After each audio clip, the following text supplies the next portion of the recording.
l'assassinat de ces jeunes entrepreneurs, ces jeunes hommes qu'on appelle Vali, j'ai vu qu'il y a tellement de commentaires là-dessus. Et je vais essayer de vous donner quelques informations, et je promets d'ailleurs, sur cette question, de revenir encore un peu plus en profondeur dans le jour qui arrive, parce que là, j'ai eu une partie des informations sur cette affaire, je continue à en collecter, et je reviendrai encore, souffrez que je revienne. Mais pour ceux qui ne connaissent pas d'abord ce garçon, c'est un assassinat assez rocambolesque. Hein. Il s'appelait Vali Amissi, regardez. La trahison, les moqueurs, le mauvaise langue contre notre personne, nos rêves. Et ça, ce sont des moments de la vie qui te fait réaliser que tu dois parcourir un chemin seul et que tu dois maximiser ton potentiel pour ne pas donner raison à la galerie de médisants. Vali Amissi, c'est donc ce jeune homme que vous venez de suivre. En fait, c'est un jeune entrepreneur qui évoluait dans le domaine de l'entrepreneuriat, qui vivait en Afrique du Sud, mais qui est venu aussi au Congo et qui a été tué. Il y a beaucoup de choses qui se racontent autour de ça. Je vous mets le condensé de toutes les images. D'abord, la personne accusée de l'avoir tué, c'est ce fameux Béni Moukena. Au 12e mois, et 365 jours vécus. Avec moi, c'est vous. Et c'est lui le principal accusé. On dit que c'est lui qui l'a assassiné. C'est donc ces messieurs ici qui auraient assassiné les fameux Vali que vous avez regardés. Bon, pour faire complet, il y a les images de ce qui se serait passé où Vali rentrait dans sa chambre d'hôtel avec Béni Moukena, que vous venez de voir, et Moukena l'aurait tué. Regardez.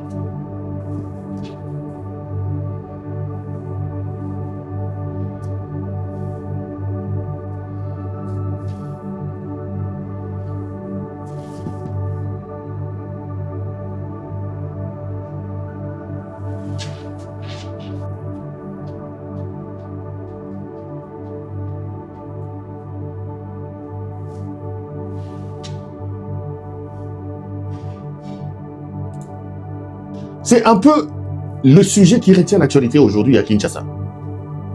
L'assassinat de ces Vali. Vali Amissi, qui a été assassiné par son ami, qui aurait été assassiné par son ami, que je viens de vous montrer, Béni Moukeni. Et aujourd'hui, sur les réseaux sociaux, et sur tout ce qui se passe là, on parle de cette affaire. Je vais vous donner quelques informations là-dessus. L'assassinat de ces garçons qui vous émeut aujourd'hui, c'est parce que peut-être Vali, là, c'était un entrepreneur, c'est connu. Il est un peu connu. Mais tous les jours à Kinshasa, on tue des gens. Les assassinats, le braquage à Kinshasa ne représente plus rien. La criminalité, les Koulouna font la loi, même en plein Gombe aujourd'hui. Donc cet assassinat est un exemple de plus de la déliquescence, de la destruction de l'État et de la confirmation de tout ce que nous disons ici. Ces garçons ici, les fameux Vali, Azamoutouna Bango. Regardez la proximité des Vali. C'est les garçons Obomoni Bache Azol et Nawan.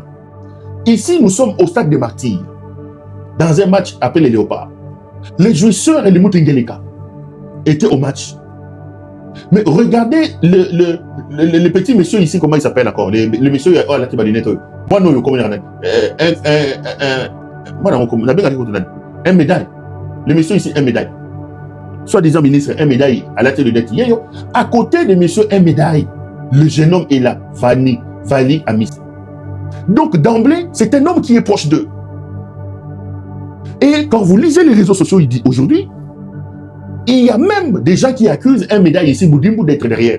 Je l'ai vu démentir et s'en prendre à ceux qui l'ont attaqué en disant qu'il n'a rien à voir contre. Mais déjà, j'ai vu que sur les réseaux sociaux, il y a certains postes qu'il accusait d'être des mèches ou d'en avoir quelque chose avec l'assassinat de ces jeunes hommes ici. Déjà qu'il a été le premier à tweeter, à présenter des condoléances, les gens disent, certaines personnes disent que il en sait quelque chose. Donc, regardez comment le garçon se retrouve dans le carré intime du président de la République. Donc, là où le président de la République démocratique du Congo se trouve, le fameux Vali est là, à côté de M. Médaille. Donc, Bakop Nabango. Moi, na mobile yo, Bazana Bakop, soi-disant, à contrat na Didi Boudimbo. Il aurait gagné le contrat avec l'État des maths. Et son ami que vous voyez ici, dans cette vidéo ici, le fameux Vali est là, Baye Hôtel, bakoti bango mibale na moninga na ye. Bango wana. Oya Munene Oyo, c'est les fameux Beni Moukena. Et l'autre, c'est Vani. Ils rentrent dans l'hôtel ensemble. Bakoti, quelques temps après, l'autre ici sort avec une culotte. Bakoti, Abimi, quelques temps après, Moukena sort avec une culotte. Yewana, il rentre dans la chambre et il revient avec un scotch. Il revient avec un scotch. Yewana a un scotch. A scotché, caméra de surveillance. Et on va le retrouver quelques temps plus tard. Donc, caméra de surveillance scotchée. Mais quand vous suivez l'image jusqu'à la fin, on le retrouve. Les voilà. On le retrouve ici, dans cette image ici, dans l'ascenseur. Et Nassi Amakolonaye, il y a un corps. Donc, il a assassiné son propre frère. Si c'est son ami. Selon toutes les informations, ce sont les vrais amis. Là n'est pas mon problème. Le problème, moi, ici, je vais tirer la responsabilité de l'État.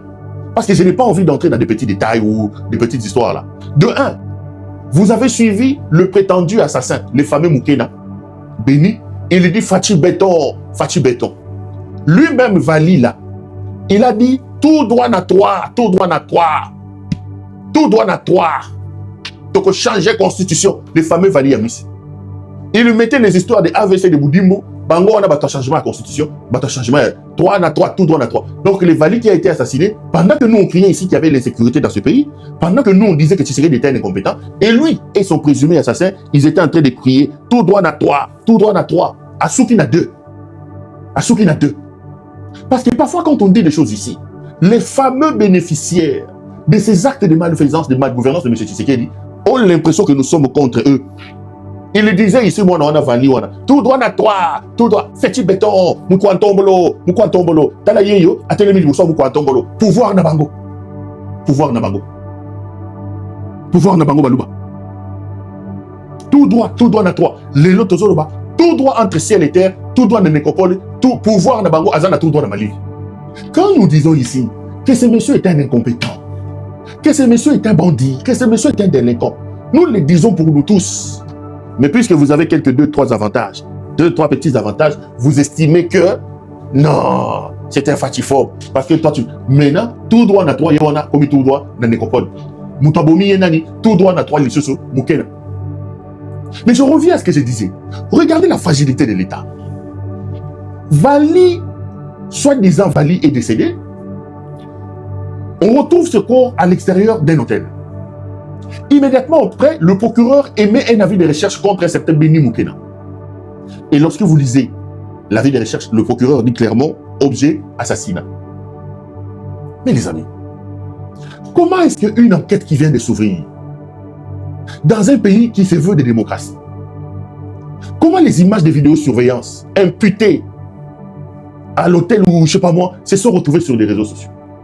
Comment les images accablantes d'une enquête qui est en cours, où on voit le fameux Beni Moukena dans un ascenseur et à ses pieds, un corps sans vie, qui serait probablement le corps de cet homme d'affaires-là, de ce jeune entrepreneur Vani, comment ces images se retrouvent-ils sur la toile? Comment ces images se retrouvent-elles sur la toile? Quel est le sérieux dans ce pays? Vous avez des documents administratifs, les réponses entre les ministres, les correspondances administratives entre le président de la République, qui se retrouvent tous les jours sur les réseaux sociaux. C'est quel pays qui se gère sur les réseaux sociaux?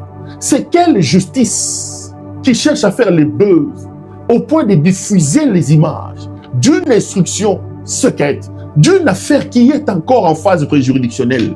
Les juristes même les plus élémentaires, les juristes même les plus bas vous diront que la phase préjuridictionnelle est une phase secrète. Mais comment ces images se retrouvent-elles sur les réseaux sociaux? Est-ce qu'on s'est mis à la place de la famille de ces messieurs qui voient aujourd'hui les images supposées être le corps de leur enfant dans un ascenseur? Bakangié, le Kola Saki. Comment on explique ça? C'est quel pays ça? C'est quel pays? Et on est où?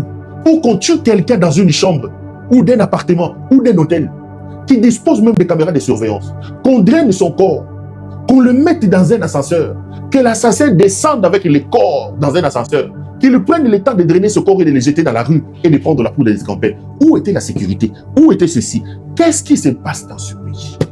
Rien n'est sérieux, rien n'est bon. Même les choses les plus sacrées dans ce pays n'ont plus leur sacralité aujourd'hui. N'ont plus la sacralité aujourd'hui.